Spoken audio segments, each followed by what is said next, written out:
1000 చేతులు కలిగినవాడు బాణాసురుడు. ఒకేసారి 500 బాణాలు వేసి శత్రువులను గడగడలాడించే యోధుడు బాణాసురుడు.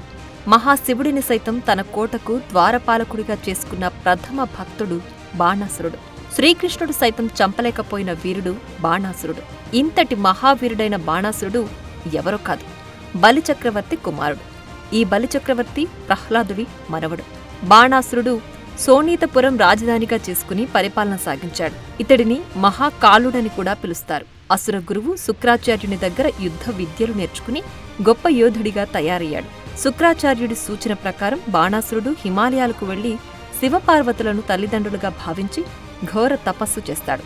ఇతని తపస్సుకు మెచ్చిన మహాశివుడు ప్రత్యక్షమై ఏమి కావాలని అడగ్గా శత్రు భయమున్న బాణాసురుడు ఆ భయాన్ని పోగొట్టుకోవడానికి, స్వామి, నీవు పార్వతీదేవితో సహా నా నగరానికొచ్చి నా కోటకు రక్షకులుగా ఉండాలి. యుద్ధం వస్తే నాతో పాటు మీరు కూడా పోరాడాలని కోరుకుంటాడు. బాణాసురుడి కోరికను మన్నించిన పరమశివుడు పార్వతీదేవి, కుమారస్వామి, గణపతితో సహా బాణాసురుడి రాజ్యమైన శోణీతపురానికి వచ్చి అతని కోటకు ద్వారపాలకుడిగా నిలిచాడు. అంతటితో బాణాసురుడికి భయం పోయింది. ఒళ్ళు మదమెక్కి రాజ్యంలోని ఆడవారిపై అనేక అత్యాచారాలు చేశాడు. ఇతడు స్త్రీలను తల్లిలాగా భావించడాన్ని నిరసించేవాడు. అతని దృష్టిలో స్త్రీ ఒక భోగ వస్తువు. మగవారికి పడక సుఖాన్నివ్వడానికే ఆడది పుట్టిందని భావించేవాడు. రాజ్య ప్రజల సమస్యలు పట్టించుకోకుండా వారిని నానా రకాలుగా హింసించేవాడు. తా చెడ్డ కోతి వనమెల్లా చెరిచింది అన్నట్లుగా బాణాసురుడు చెడింది కాక తన స్నేహితుడైన రాక్షసరాజు నరకాసురుడిని కూడా చెడగొట్టాడు. పాపం, అప్పటి వరకు మంచిగా పరిపాలన చేస్తున్న నరకాసురుడు చెడ్డవాడైన బాణాసురుడితో స్నేహం చేసి ఆడవారిపై అనేక అఘాయిత్యాలు చేసి చివరకు సత్యభామ చేతిలో మరణిస్తాడు. ఇదిలా ఉండగా ఒళ్ళు కొవ్వెక్కిన బాణాసురుడు ఒకసారి మహాశివుని దగ్గరకొచ్చి, స్వామి, నీవు నాకు కాపలాగా ఉండడం వల్ల నా శత్రువులు ఎవ్వరూ నాతో యుద్ధం చేయడానికి సాహసించడం లేదు. ఇంత పెద్ద వీరుడినైన నాకు నా చేతులకు పని లేకుండా పోయింది. నీవే నాతో యుద్ధానికి రాకూడదు అని అన్నాడు. అందుకు పరమశివుడు నవ్వి, నీ చేతులకు పని చెప్పేవాడు, వాటి పని పట్టేవాడు, నీ పీచ మణిచేవాడు ఉన్నాడు. ఎప్పుడైతే నీ జెండా అకారణంగా భూమి మీద పడుతుందో అప్పుడతనొస్తాడు అని అంటాడు శివుడు. కొంతకాలానికి బాణాసురుడిని కూతురైన ఉషాదేవి యుక్త వయసుకొస్తుంది. చాలామంది రాకుమారులు ఆమెను వివాహం చేసుకోవడానికి ముందుకు రాగా బాణాసురుడు వారందరినీ తిరస్కరిస్తాడు. ఉషాదేవికి చిత్రలేఖ అనే చెలికత్తుంటుంది. ఈమెకు చిత్రలేఖనంలో అసామాన్య ప్రావీణ్యం ఉండేది.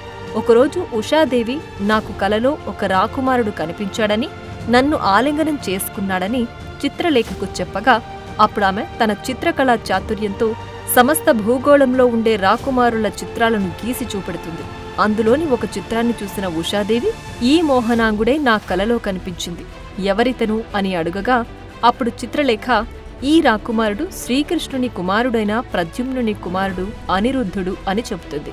కళ్లార్పకుండా అనిరుద్ధుడి చిత్రాన్నే చూస్తున్న ఉషాదేవి అతనిని ప్రేమిస్తుందని తెలుసుకున్న చిత్రలేఖ తనకున్న మాయాశక్తితో అనిరుద్ధుడిని బృందావనం నుంచి శోణపురానికి తెచ్చి ఉషాదేవి హంసతూలికా పాన్పుపై పడవేస్తుంది.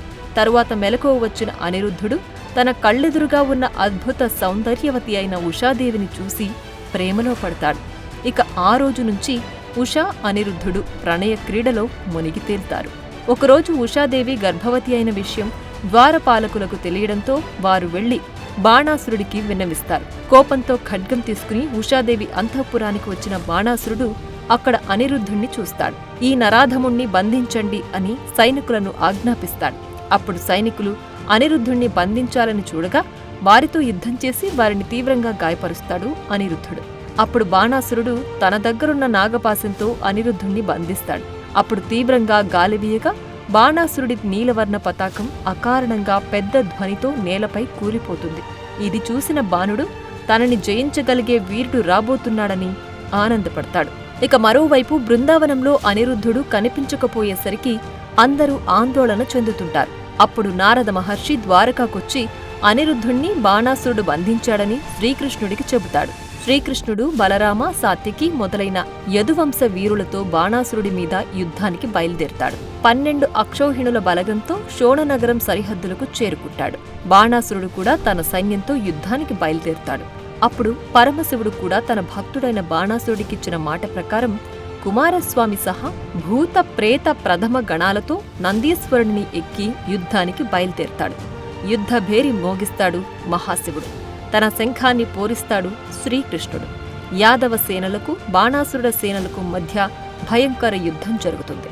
స్థితికారుడైన హరి, లయకారుడైన హరుడు ఇలా ఇద్దరు ఎదురెదురుగా వచ్చి యుద్ధం చేయడంతో సమస్త భూగోళం దద్దరిల్లుతుంది. వీరిద్దరి యుద్ధాన్ని యక్ష, గంధర్వ, కిన్నెర, కింపురుషాదులతో సహా దేవతలు మొత్తం గగనతలం నుంచి ఆసక్తిగా వీక్షిస్తుంటారు. మహాశివుడు వేసిన బ్రహ్మాస్త్రాన్ని వాసుదేవుడు బ్రహ్మాస్త్రంతోనే నిరోధిస్తాడు. అలాగే శివుడు ఆగ్నేయాస్త్రాన్ని ప్రయోగిస్తే కేశవుడు అంధ్రాస్త్రం సంధిస్తాడు. వాయువ్యాస్త్రాన్ని శివుడు ప్రయోగిస్తే దాన్ని పర్వతాస్త్రంతో నిలిపాడు శ్రీకృష్ణుడు. శివుడు పాశుపతాస్త్రాన్ని ప్రయోగిస్తే దాన్ని నారాయణాస్త్రంతో చల్లార్చాడు కేశవుడు. ఇలా ఇద్దరూ ఒకరికొకరు తగ్గకుండా కొన్ని రోజుల పాటు భయంకరంగా యుద్ధం చేస్తారు. చివరకు శ్రీకృష్ణుడు సమ్మోహనాస్త్రాన్ని ప్రయోగించగా శివుడు మూర్ఛపోతాడు. అప్పుడు బాణాసురుడితో శ్రీకృష్ణుడు తలబడతాడు. ఇద్దరి మధ్య యుద్ధం భయంకరంగా జరుగుతుంది. 1000 చేతులతో ఒకేసారి 500 బాణాలను సంధించాడు బాణాసురుడు. వాటన్నిటిని ఎదుర్కొన్న శ్రీకృష్ణుడు అనేక బాణాలను ప్రయోగించి బాణాసురుడిని తీవ్రంగా గాయపరుస్తాడు. అప్పుడు రథం దిగి వచ్చిన బాణాసురుడు కృష్ణుడితో ద్వంద్వ యుద్ధం చేస్తాడు. ఒకరిపై ఒకరు పిడిగుద్దులు గుద్దుకుంటారు. చేతికి దొరికిన ఆయుధంతో కొట్టుకుంటారు. ఇద్దరూ మరలా రథాలను ఎక్కి అనేక దివ్యాస్త్రాలు ప్రయోగించుకుంటారు. ఒకరిపై ఒకరు బాణవర్షం కురిపించుకుంటారు. చివరకు శ్రీకృష్ణుడు బాణాసురుడి చేతులను ఖండించాలని చూస్తాడు. అప్పుడు బాణాసురుడి తల్లి కోతరా జుట్టు విరబోసుకుని వివస్త్రగా మారి శ్రీకృష్ణుడి ముందు నిలబడుతుంది. అప్పుడు కోతరని చూడలేక శ్రీకృష్ణుడు రథంపై నుంచి తల పక్కకు తిప్పుకుంటాడు. అప్పుడు బాణాసురుడు పారిపోవాలని చూడగా శ్రీకృష్ణుడు సుదర్శన చక్రాన్ని బాణాసురుడిపై ప్రయోగిస్తాడు. ఆ సుదర్శన చక్రం గిరగిరా తిరుగుతూ బాణాసురుడి 996 చేతులను ఖండిస్తుంది. ఇంతలో పరమశివుడు మూర్ఛ నుంచి తేరుకుని యాదవ సైన్యంపైకి శైవజ్వరం అస్త్రం ప్రయోగిస్తాడు. ఈ అస్త్రం వల్ల యాదవ సైన్యం మొత్తానికి వారి శరీరం 1000 డిగ్రీల వేడితో కాలిపోతుంది. మామూలుగా మనం 104 డిగ్రీల జ్వరం వస్తేనే తట్టుకోలేం. అలాంటిది వారికి 1000 డిగ్రీల జ్వరం అంటే శరీరం భగభగ మండిపోతుంది. శైవజ్వర అస్త్రంతో యాదవ సైన్యం మొత్తం హాహాకారాలు చేస్తూ యుద్ధ భూమిలో పరుగులు తీయసాగారు. అప్పుడు నారాయణుడు వైష్ణవ జ్వరం అస్త్రం ప్రయోగిస్తాడు. ఈ అస్త్రం -1000 డిగ్రీల చలిని సృష్టిస్తుంది. అంటే శరీరం గడ్డకట్టుకుపోతుంది. మామూలుగా 0 డిగ్రీలో నీరు గడ్డకట్టుతుందని మనందరికీ తెలుసు. అలాంటిది -1000 డిగ్రీల కంటే యుద్ధరంగంలోని ఏనుగులు, గుర్రాలతో సహా సైనికులంతా గడ్డకట్టుకుపోతారు. అయితే ఇక్కడ ముందుగా పరమశివుడు శైవజ్వరం అస్త్రం ప్రయోగించాడు కాబట్టి అది సృష్టించిన వేడిని నారాయణుడు ప్రయోగించిన వైష్ణవ జ్వరం అస్త్రం చల్లబరుస్తుంది. అప్పుడు అక్కడ ఉన్న సైనికులకు శరీరం ఉపశమనం లభించింది. ఇక్కడ శివకేశవులు ఇద్దరూ సమానమే. ఒకరు ఎక్కువ కాదు, ఇంకొకరు తక్కువ కాదు. ఇద్దరి మధ్య యుద్ధం జరిగితే గెలుపు ఓటములు ఉండవు. రోజుల తరబడి యుద్ధం సాగుతూ ఉంటుంది. ఇక యుద్ధం చేసి లాభం లేదనుకున్న శివుడు సకల దేవతలతో కలిసి శ్రీకృష్ణుణ్ణి వేడుకొనగా నారాయణుడు శాంతించి తాను బాణాసురుణ్ణి చంపనని, ఎందుకంటే అతడు ప్రహ్లాదుడి ముని మనవడు అని, ప్రహ్లాదుని వంశంలోని వారిని చంపనని మాటిచ్చానని, ఆ కారణం చేత అతని గర్వం అణచడానికి 4 చేతులు తప్ప మిగిలిన చేతులను ఖండించానని చెబుతాడు. అప్పుడు బాణాసురుడు శ్రీకృష్ణుడి కాళ్లపై పడి తనను క్షమించమని వేడుకుంటాడు. నీవు శివభక్తులలో మొదటివాడివని, నీ భక్తే నిన్ను రక్షించిందని, నీవు ముసలితనం వరకు మరణం లేకుండా జీవిస్తావని బాణాసురుణ్ణి అనుగ్రహిస్తాడు శ్రీకృష్ణుడు.